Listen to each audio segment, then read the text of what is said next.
Para ano na maayos ang biyahe ninyo. Okay, let us pray. Purihin ka, Panginoon. Naniniwala po kami, O Diyos, sa mga ipinangako mo po. Ang isa mong anak, Panginoon, ay mga ibang bansa, O Diyos. Ang lugar na yun, Panginoon, ay katulad ng sinabi ko sa salita na pinupuno po, Panginoon Jesus, ng pulot-pukyutan, Panginoon. Lord, we pray na ang lugar na yun, Panginoon, na pupuntahan ng kapatid namin ito, Panginoon, ay maging maayos po ang kanilang buhay. Ang biyahe po nila, Panginoon, ang eroplano, nasasakyan po nilang dalawa, Panginoon. Lord, alam ko na ikaw talaga, Panginoon, ang mag-iingat hanggat sa sila, Panginoon, ay makarating. Maging ang pagbiyahe nilang mag-ina, dalangin ko po, Panginoon, na magiging mapayapa po ang baby. Hallelujah, na hindi mahirapan, Panginoon, si Marilet sa biyahe nila, Panginoon, na dalawa. And I pray, God, ihatid mo po talaga sila doon, Panginoon, sa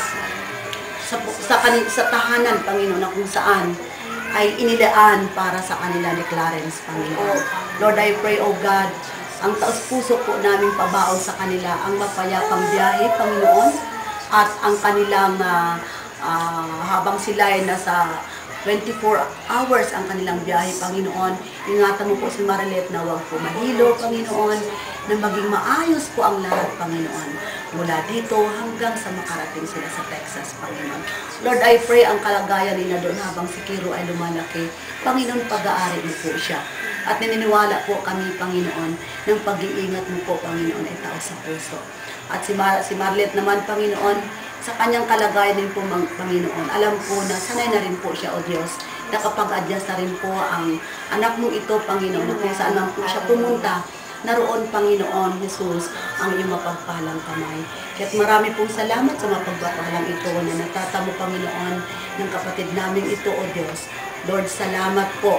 At ang aming pabaon para sa kanila, Panginoon, ang mapayapang biyahe, Panginoon, ang maayos na paglipad ng eroplano, Panginoon, hanggat sa makarating po sila sa lugar na kung saan doon po sila maninirahan, Panginoon.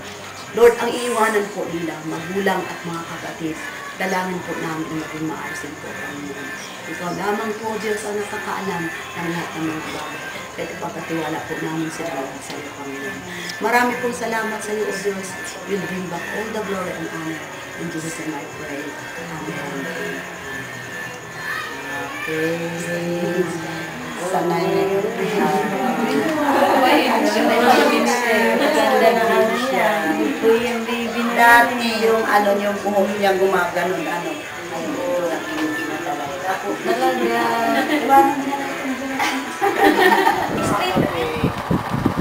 Night na yan. Kuya, nag-kiss ka na kay Kiro. Kuya, buksan mo nga muna ilaw dito. Baka lumiwanag to sakali. Lalong pinatay yan. Nag-kiss ka na kay Kiro. Dapat binuksan mo din dyan niya. Pareho. Yun. Daddy mo, batang-bata. Kiro!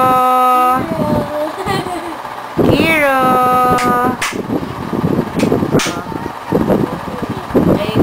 It's 11:35 evening. Girls, nag-kiss ka na kay Kiro. Kiss ka na kay Kiro. Kiss na. Girls.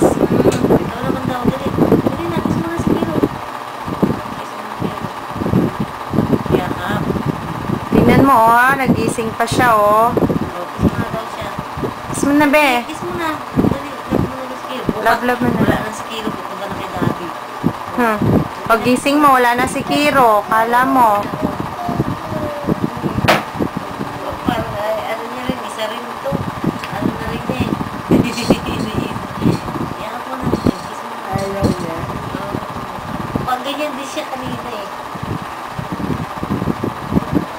Ano ba yan? Nangahawak na didi, nakakahiya. Susunod ka sa amin, be? Ano daw sasakyan mo pupunta ng Piladan? Punta ka din? Ano daw Ha? sasakyan mo? Naantok na. Ano daw sasakyan? Ano muna sabi mo muna daw? Ha? Ano daw sasakyan? Tingin ka kay mami. Ano yon? Tingin daw kay mama. Dali. Tingin ka kay mami. Ano sabi mo kay daddy? Daddy, pupunta ako sa bahay niyo. Sasakay ako ng... Bakit? Bakit?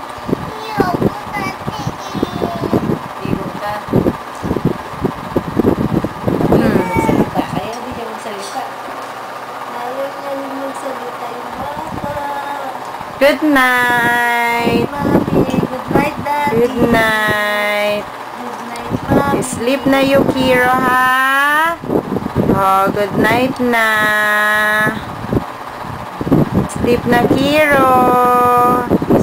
Para walang topak bukas. Wala. Oh.